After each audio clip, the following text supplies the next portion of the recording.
Instagram हमेशा से ऐसा नहीं हुआ करता था जैसा कि आज ये बन चुका है। अपने शुरुआती समय में ये ऐप फ़ोटो शेयरिंग के पर्पस के लिए बना था, जो कि उस दौर के सबसे इनोवेटिव ऐप्स में से एक था। मेनली सेलिब्रिटीज़ ही इस ऐप में फोकस में रहा करते थे, बट धीरे धीरे ये app worst social media sites में से एक बन चुका है। जब आप ये वीडियो देख रहे हो तब ये ऐप ऑलरेडी लाखों लोगों के माइंड, कल्चर और सोसाइटी को करप्ट कर चुका है। सिर्फ मेंटल हेल्थ के पर्सपेक्टिव से ही नहीं, बट हमको एक ऐसी लाइफस्टाइल, फिजिक और रिलेशनशिप की कमी जताता रहता है जिसको रियल लाइफ में अचीव कर पाना काफ़ी मुश्किल है, क्योंकि 99% कंटेंट इस ऐप पर जो है वो जानबूझकर इस तरीके से शेप किया गया है जिसको पाना हर किसी के बस की बात नहीं है। कुछ सालों में हुए सिग्निफिकेंट एल्गोरिदम चेंजेस ने इस ऐप में हाइपर सेक्सुअलाइज कंटेंट को बहुत पुश किया गया है, और इसकी वजह है हाई यूज़र एंगेजमेंट और एक ऐसी मल्टी बिलियन डॉलर इंडस्ट्री जो कि ग्लोबली 8.6% CAGR से ग्रो कर रही है, और उसके कंटेंट को यहाँ पर आसानी से एडवर्टाइज किया जा रहा है। बीते कुछ सालों में इंस्टाग्राम चाइल्ड ट्रैफिकिंग का हॉटस्पॉट बनता जा रहा है। मेनली ह्यूमन ट्रैफिकर्स यहाँ दोनों विक्टिम और कस्टमर को टारगेट करते हैं। ट्रैफिकिंग का यहाँ पे ये मतलब नहीं है कि विक्टिम को कस्टमर के पास ओवरसी ट्रैवल करना पड़े। यहाँ पर ट्रैफिकिंग का मतलब सेक्सुअली एक्सप्लॉइटेड इमेजेस को भेजने से कनेक्टेड है, जहाँ फिजिकल मूवमेंट ना के बराबर होता है। Instagram and Facebook have become digital hunting fields. Sex offenders look for both potential victims and customers on these platforms. They find vulnerable children and start sending them messages. Santa Cruz County man has been arrested, charged with using social media to try and lure young girls for the purpose of having sex with them. The Journal reports that Instagram has been connecting and promoting a vast network of pedophilia. Researchers within the Wall Street Journal's investigation found that the platform enabled users to search for hashtags and recommended accounts related to buying and selling child sex material.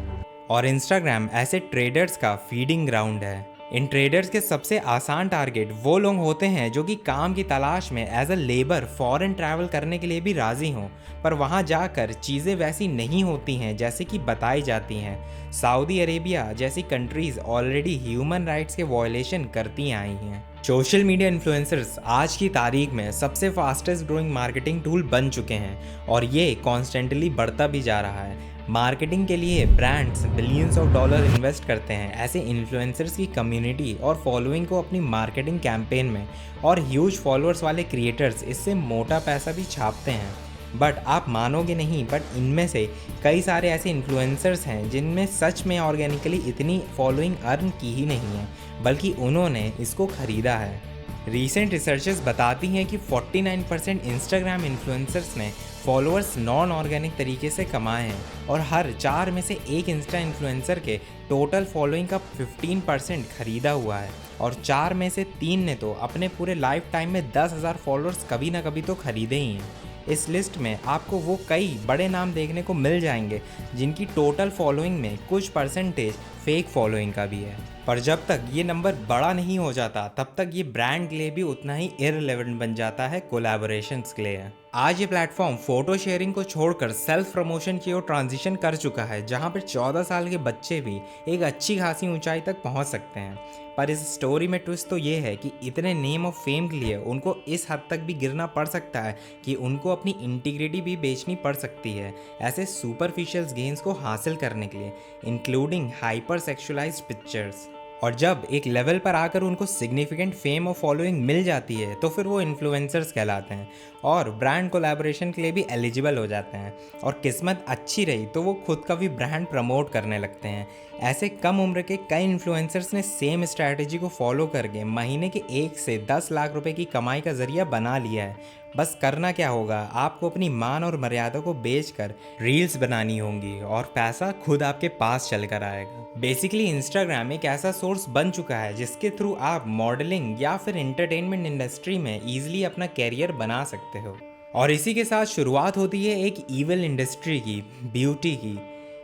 Instagram Facebook के under आने के बाद इस app में कई changes हुए, जिसमें कि सबसे बड़ा चेंज था रियल लुकिंग फ़ोटो को परफेक्ट लुकिंग फ़ोटोज़ में चेंज करने वाले फ़िल्टरों का, जिनका मकसद था ज़्यादा लाइक और ज़्यादा फॉलोअर्स बढ़ाने का।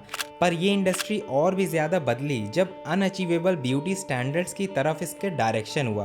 प्लास्टिक सर्जरी का सहारा लेकर सिर्फ मेडिकल ट्रीटमेंट में इस्तेमाल होने वाली ये सर्जरी आज बहुत ही ज़्यादा कॉमन हो चुकी है। कार्डाशियंस इस पूरे इंडस्ट्री को लीड करती आई हैं अपने परफेक्ट लुक के साथ, बिना किसी को पता लगे कि इसके पीछे कितनी लेयर्स ऑफ सर्जरीज और मेकअप इन्वॉल्व हैं।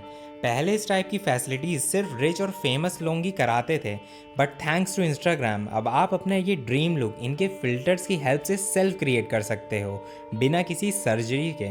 इसमें कोई भी बुराई नहीं थी, पर जब आपको मिलियंस ऑफ फैंस और बिलियंस ऑफ डॉलर्स चाहिए और इंस्टाग्राम के एल्गोरिदम को भी इम्प्रेस करना हो, तो आपको जितना हो सके उतना ज़्यादा अपनी लिमिट्स को पुश करना होगा।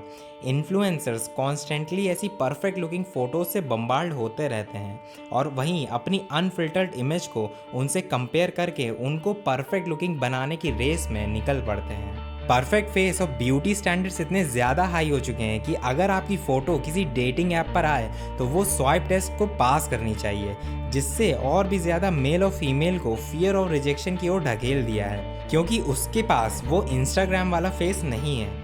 As a result loneliness India में बहुत तेज़ी से फैलती जा रही है। इसीलिए हमको माइंडलेसली इंस्टाग्राम में दिखाई देने वाली चीज़ों से इन्फ्लुएंस नहीं होना चाहिए। अगर आपको ये वीडियो पसंद आया हो तो इस वीडियो को लाइक और चैनल को सब्सक्राइब ज़रूर करिएगा। मिलते हैं नेक्स्ट एपिसोड में।